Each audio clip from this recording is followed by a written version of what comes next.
Hello student, welcome back to our online classes of Sardar Vallabhbhai Patel English Medium School Yaval. My name is Yogita Satish Savde. Today we are going to learn class 8 history lesson number 4 the freedom struggle of 1857. इस chapter का first number का part हमने पहले video में देखा था। अब हमें देखना है यहाँ पर किस तरह से जो भारत में अंग्रेज़ों के खिलाफ बहुत सारे उठाव वहाँ पर हुए थे। जैसे कि हमने देखा कि मंगल पांडे जो थे एक सिपाही थे, इंडियन सिपाही, उन्होंने एक अंग्रेज अधिकारी पर गोलियां झाड़ी थी। इस वजह से उनको फांसी पर चढ़ाया गया था। और ये जो बात है वो पूरे भारत में एक फायर की तरह वहाँ पर सभी जगह पर वो उसका प्रसार हो चुका था। And the entire regiment of Indian sipahi at Meerut took part in the freedom struggle and march towards Delhi. तो मंगल पांडे जो थे उन्होंने अंग्रेजी अधिकारियों के जो अन्यायी वृत्ति को विरोध करने की वजह से उन्होंने जो उस पर गोली झाड़ी थी, उस वजह से उन्हें फांसी दी गई थी। ये जो बात थी वो सभी जगह पर फैल चुकी थी।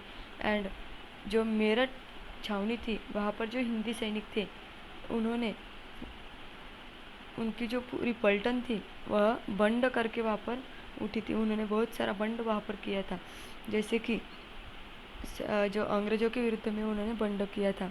And Meerut took part in the freedom struggle and march towards Delhi, और वो दिल्ली के तरफ वहाँ से निकले थे। सैनिक जो थे दिल्ली की तरफ वहाँ से निकले थे and towards Delhi. And thousands of Indian voluntarily join them on the way, और उनके वो जब वहाँ पर दिल्ली की तरफ जा रहे थे तो उनको रास्ते में हज़ारों ऐसे नागरिक स्फूर्त रीति से उनके साथ मिल चुके थे। And they handed the freedom struggle to Mughal Emperor Bahadur Shah and proclaim him as the Emperor of India। तो उन्होंने 12 मई 1857 को दिल्ली जो था वह ताबे में ले लिया था। वहाँ का जो मुग़ल बादशाह था बहादुर शाह, इसके साथ उन्होंने लड़ा। इसके पास वहाँ का जो लड़ा था उसका नेतृत्व दिया गया था और भारत का सम्राट कहकर उन्हें पुकारा गया था। ऐसी दवाई वहाँ पर घुमाने लगे थे। अब आगे देखना है हमें स्कोप ऑफ द स्ट्रगल। तो ये जो लड़ा था इसकी व्याप्ति किस तरह से थी वो हमें देखना है। The self confidence of the sipahi increased with the capture of Delhi. It also gave inspiration to other soldiers. The revolt soon spread in North India. तो दिल्ली को अपने कब्जे में लेकर हिंदी सैनिक जो थे उनका आत्मविश्वास जो था वह बढ़ चुका था, और इस वजह से भारत ने उन्होंने अलग अलग ठिकान पर अलग अलग जगह पर जो सैनिक थे उनसे प्रेरणा मिलती थी। बहुत सैनिकों को उनसे प्रेरणा मिलती रही। And revolt soon spread in the north, और जो रिवोल्ट था वो जो उठाव था वह नॉर्थ यानी कि उत्तर भारत तक वह पहुंच चुका था। And the Indian soldier revolted in cantonments from Bihar to Rajputana. तो उन्होंने बिहार से लेकर राजपूताना तक जो अंग्रेजी छावनियाँ थी उन पर जो हिंदी सैनिक थे उन्होंने अपने बंड के निशान वहाँ पर खड़े किए थे। And the revolt spread in Lucknow, Allahabad, Kanpur, Banaras, Bareilly and Jhansi. और वैसे ही ये जो रिवोल्ट्स थे वो कानपुर से लखनऊ, इलाहाबाद, कानपुर से लेकर बनारस, बरेली एंड झांसी तक पहुँच चुके थे।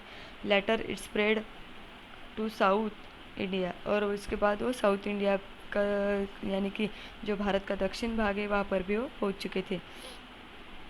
And in the revolt Chhatrapati Pratap Singh of Satara and his officers Rango Bapuji, Chima Saheb of Kolhapur, Baba Saheb Bhave of Nargund and Bhagoji Naik of Ahmednagar were in the forefront. वो अग्रस्थानी थे। भारत में जो उठाव प्रसन्न हुए थे उसमें बहुत सारे जो नाम हमने अभी पढ़े वो उनके अग्रस्थान में थे, यानी वो आगे थे। And royal queen of Peth Surgana from Nashik district also participated in the struggle. वहाँ पर रॉयल क्वीन जी थी सुरगाना की रानी, वो भी उसमें शामिल थी। और नासिक के जो जिला के जो पेट थे, नासिक जिला पेट, वो भी उसमें शामिल थे। एंड इस तरह से in 1857 under the leadership of Khajar Singh the Bhils revolted, whereas Shankar Shah led the revolt in Satpura। तो वहाँ पर 1857 में खानदेश में कजार सिंह इनके नेतृत्व में बहुत सारे जो भिल्ल थे उन्होंने उठाव किया था। तो सातपुड़ा जो परिसर था वहाँ पर शंकर शाह उन्होंने उस लड़ाई का वहाँ पर नेतृत्व किया था। एंड खानदेश में उन्होंने 400 Bhils woman participated in the revolt of Khandesh. Khandesh में जो लड़ा हुआ था उसमें 400 भिल्ल समाज की स्त्रियाँ वहाँ पर सहभागी थी। अब आगे हमें देखना है लीडरशिप ऑफ द स्ट्रगल, लड़ाका जो अलग अलग जो लड़े हुए थे उसके नेतृत्व किस लोगों ने किया था, जो लड़ाइयाँ हुई थी उसका नेतृत्व।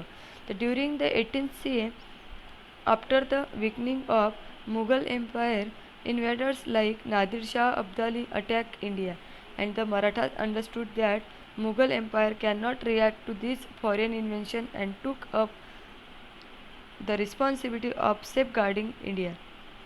18 जो शतक था उस समय मुग़ल साम्राज्य जो था वह बहुत ही दुबला हो चुका था और नादिर शाह अब्दाली जैसे जो परकीय हिंदुस्तान पर आक्रमण करने की शुरुआत वहाँ पर कर रहे थे और मुग़ल साम्राज्य तो था वो उसका प्रतिकार नहीं कर सकता था और मुग़ल साम्राज्य उसका प्रतिकार नहीं कर सकता ऐसा किनके समझ में आया था, तो मराठाओं के समझ में वो आया था और इसलिए उन्होंने मराठाओं ने परकीय जो आक्रमण था उससे हिंदुस्तान पर रक्षण करने की जवाबदारी अपने सिर पर ले ली थी मराठियों ने।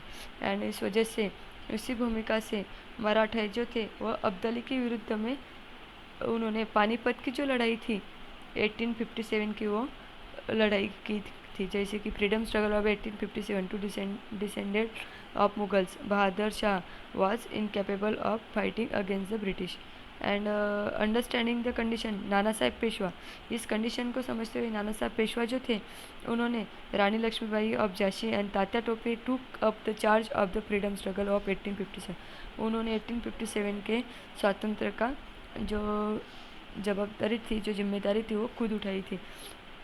एंड 1857 स्वतंत्र लड़ाई में जो मुग़ल साम्राज्य जो थे वारसदार जो कि बहादुर शाह वो अंग्रेज़ों के विरुद्ध लड़ने में असमर्थ रहे थे, इस वजह से उन लोगों ने यहाँ पर अपनी जिम्मेदारी उठाई थी। And it's effects could be seen on the Hindu Muslim unity in the struggle, और इस स्ट्रगल में हमें जो इफेक्ट्स थे इस स्ट्रगल के, तो ये हिंदू मुस्लिम यूनिटी यहाँ पर दिखाई पड़ी थी।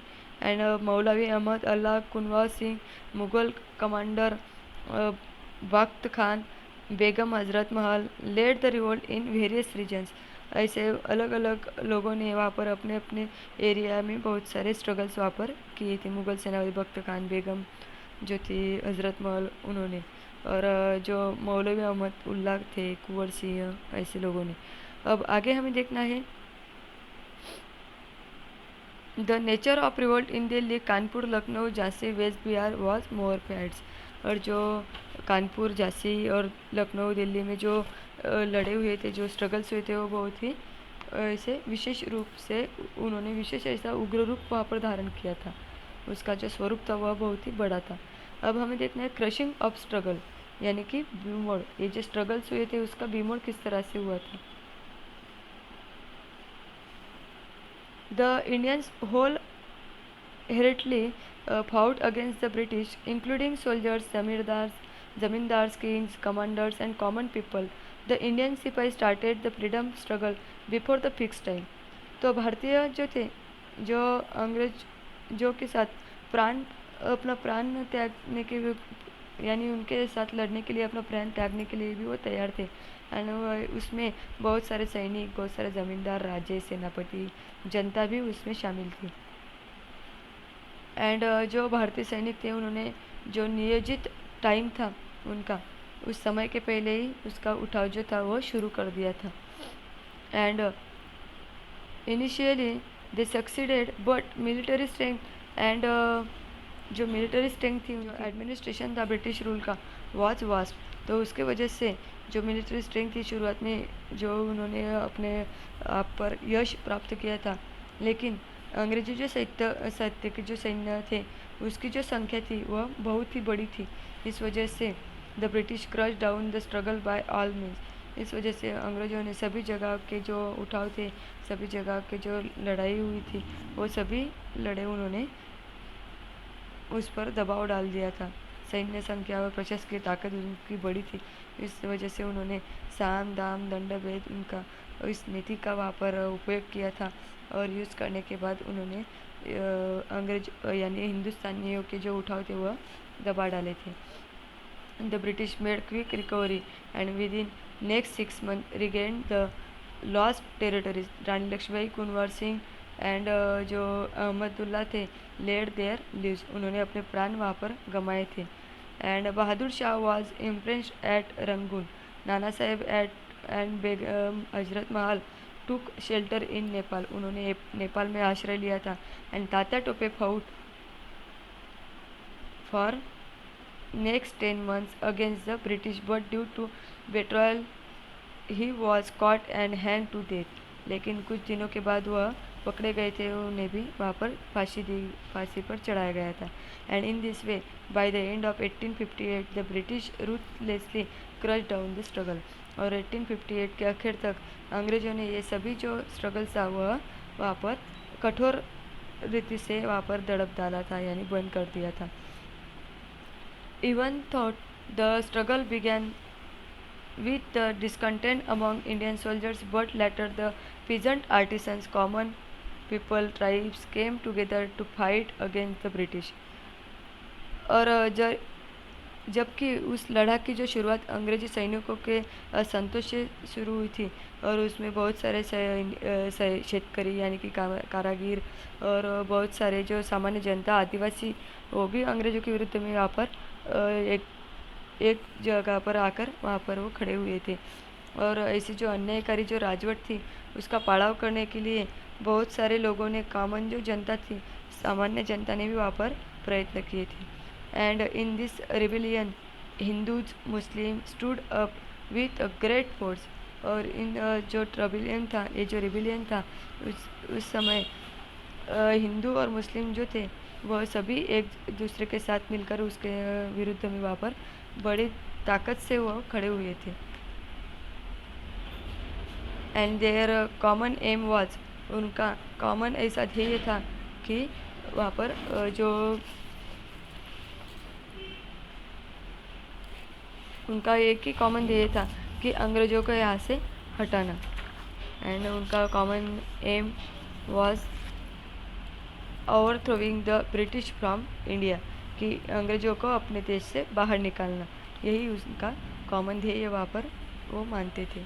इस तरह से इस लेसन का सेकंड नंबर पार्ट हम यहाँ तक ही पढ़ेंगे, और बाकी का जो पार्ट बचा है वो हम थर्ड नंबर के वीडियो में देखने वाले हैं।